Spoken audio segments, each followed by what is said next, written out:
बिस्मिल्लाहिर्रहमानिर्रहीम। लाखों करोड़ों दरूदो सलाम नबी पाक सल्लल्लाहु अलैहि वसल्लम पर और उनकी आल पर। मैं हूँ कलसूम हाशमी और आप हैं मेरी यूट्यूब फैमिली का हिस्सा। अल्लाह से दुआ है कि आप जहाँ कहीं भी हो खैर खैरियत से हो। अगर अभी तक आपने मेरे चैनल को सब्सक्राइब नहीं किया, चैनल को सब्सक्राइब करें, लाइक करें, कमेंट्स करें और बेल आइकन के बटन को जरूर प्रेस करें ताकि मेरी आने वाली हर नई वीडियो आप तक पहुंच सके। 5 बच्चों का जो नाज़रीन बहुत अफसोसनाक जो मौत है, इसके बारे में मुख्तलिफ चैनल्स पर मुख्तलिफ खबरें आ रही हैं।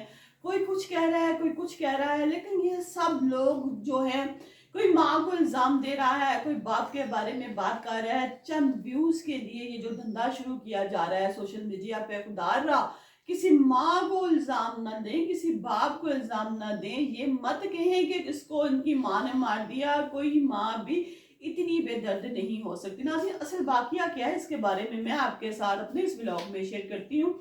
नाज़रीन, अभी 2 दिन पहले आपने देखा होगा कि एक माँ है जिसका नाम तैयबा है। वो मेडिसिन लेने के लिए डॉक्टर के पास जाती है, वापस आती है तो क्या देखती है कि उसकी जो दुनिया है वो ही उजड़ चुकी है। उसकी बहन है रानी जो उसके पास आती है, जो डायबिटीज की मरीजा है, दवाई लेने गुजरात में अपने ही पास के इलाके में जाती है, जहां का सफर तकरीबन 20 से कोई 25 मिनट पैदल रास्ता है।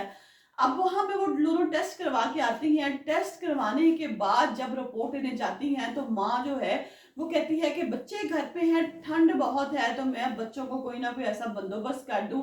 अब वो जहाँ रहती है जायद फ्लैट्स में, वो फ्लैट जो है वो 18 जो है मुश्तमिल है, फ्लैट्स बने हुए हैं, 18 बने हुए हैं इस बिल्डिंग में। वहां नीचे 2 पुलिस वाले भी रहते हैं, नीचे बारबेक्यू की शॉप भी है।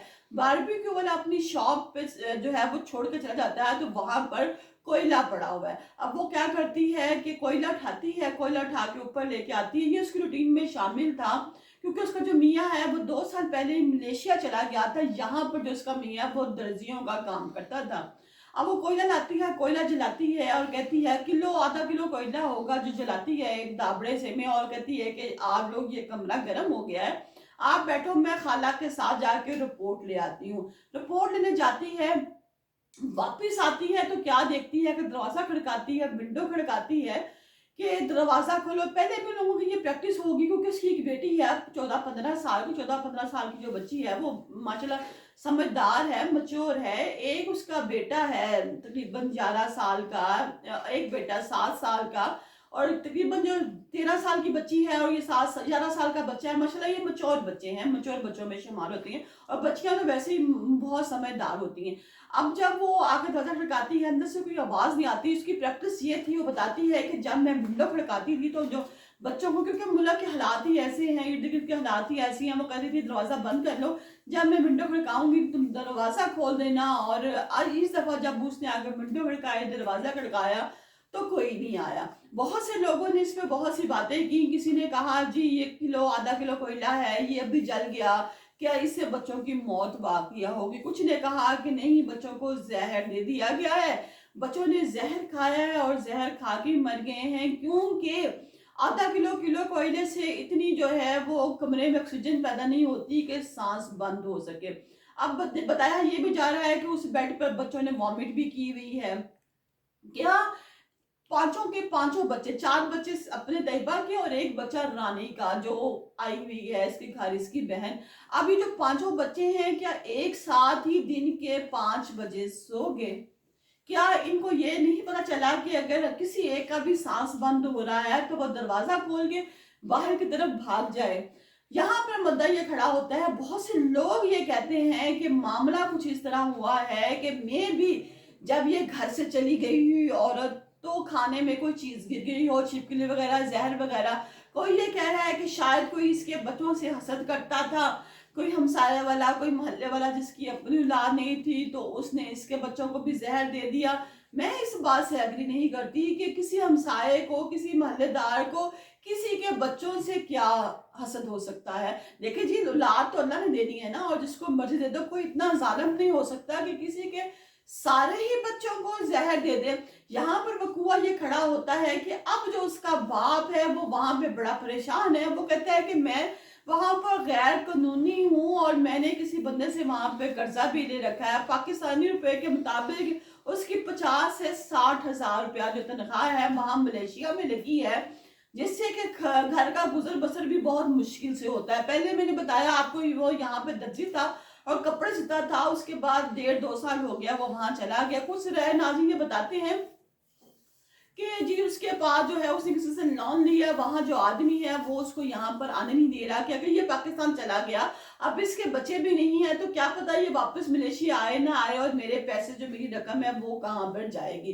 कुछ लोग मुख्तलिफ किस्म की कमेंट्स कर रहे हैं, कुछ लोग ये भी कह रहे हैं कि अपनी वीडियोस में कि वो जो आदमी है वो कहता है कि मेरी बच्चे नहीं दुनिया में रहे, मेरी बीवी ने उनको मार दिया, ऐसे है वैसे है। लेकिन आज यहाँ पे मैं एक बात बताऊं कि बाज़ औक़ात सर्दी में इंसान जो है वो अपने आप को महफूज रखने के लिए, आपने देखा होगा मरी वाकया भी ऐसे हुआ, कमरे में हीटर था तो इसकी वजह से बंदे की मौत होगी। लेकिन यहाँ पे मेरे चैनल में एक शाह बैठा हुआ था, मैंने उसकी भी बात सुनी, उसने कहा कि मैं भी बच्चों को किसी ने जहर दे दिया हो। बात नाज़रीन हम किसी बेकरी से चीज देते हैं, आपने मोटरवे पे भी एक वाकया देखा होगा कि मोटरवे पे एक जहर बच्चा है, फैमिली है पूरी, जिसको खाने के लिए कुछ चाहिए था, उन्होंने एक बेकरी से कुछ खाने के लिए लिया और जब खाने के लिए लिया सबने खाया और वहीं पे मौत होगी और जो ड्राइवर है उसको फौरी तौर पे अस्पताल पहुंचाया गया। तो ड्राइवर बच गया, बाद पता चला कि बेकरी से चीज लेके खाई जिसकी वजह से सबकी मौत वाकया होगी। लेकिन यहाँ पर जब तक कि अब जो पुलिस वाले हैं, जो नीचे मैंने आपको शुरू में बताया जो नीचे पुलिस वाले रहते हैं, उन्होंने उसी वक्त पुलिस वालों को फोन कर दिया, पुलिस वाले आए हैं, उन्होंने जो खाना था उसकी जो है लैब के लिए वो खाने को भिजवा दिया है, जो बच्चों ने लास्ट टाइम खाया कि शाम में नहीं थी, कुछ छिपकली नहीं गिरी थी, किसी ने जहर तो नहीं दिया। लेकिन सवाल ये पैदा होता है कि क्या सारे दारे सोए हुए थे? क्या पुलिस वाले जो वहां पर मौजूद थे वो भी इन बच्चों के पोस्टमार्टम क्यों नहीं करवाए गए? अगर तो इन बच्चों के पोस्टमार्टम करवाए जाते तो पता चलता कि जो बच्चों की मौत की असल वजह क्या हुई, बच्चे किस वजह से मर गए, क्या उन्होंने कुछ खाया था। क्योंकि नाज़रीन देखने और सुनने में फर्क आ रहा है कि 1 किलो आधा किलो कोयला जो जलाया गया हो, क्या किलो आधा किलो कोयले से पूरे कमरे में इतनी ऑक्सीजन बन गई थी कि वो बच्चे जो हैं वहीं पे वॉमिट कर रहे हैं और वहीं पे मर गए। लेकिन नाज़रीन दुनिया तो उजड़ गई ना, एक माँ की दुनिया उजड़ गई कि जिसके 4 के 4 बच्चे और 5वां उसका भांजा जो है वो दुनिया से चला गया। माँ फकत सिर्फ दवाई लेने के लिए गई थी और 3 से 4 घंटे, अमूमन हमारे सरकारी हॉस्पिटल्स में ऐसे ही होता है कि आप जाते हैं तो आपको अपनी बारी का इंतजार करना पड़ता है। 3 से 4 घंटे वो जो है माँ घर से बाहर है और जब वापस आती है तो क्या देखती है कि मेरी दुनिया ही उजड़ गई है। अफसोस होता है बात का, नाज़रीन इस बात पे दिल चीर जाता है कि वो माएँ जो अपने बच्चों से इतना प्यार करती हैं, वो माँ जो उस वक्त बेहोश हो रही थी, रश खा रही थी। बहुत से लोग अब इस बात पे गलत किस्म की अफवाहें फैला रहे हैं कि माँ ने बच्चों को जहर दे दी। मैं इस बात से नहीं एग्री करती, लेकिन नाज़रीन एहतियात जरूरी है। सर्दी बेशक है, आप गर्म कपड़े पहने, अपने आप को गर्म रखें, वार्म रखें, लेकिन ये जो हीटर है चाहे वो किसी किस्म के हैं, सुई गैस का है, लाइट का है, कोयले हैं, आग है, इससे थोड़ा सा परहेज करें। जैसे ही कोई अगली रिपोर्ट आएगी नाज़रीन, उस रिपोर्ट पे भी मैं आपको आगाह करूंगी कि इन जो मासूम 5 बच्चों की मौत की असल वजह क्या बनी है। क्योंकि गलत कमेंट्स करना और गलत किस्म की बातें करना ये अब हमारे माशरे में जेब नहीं देता।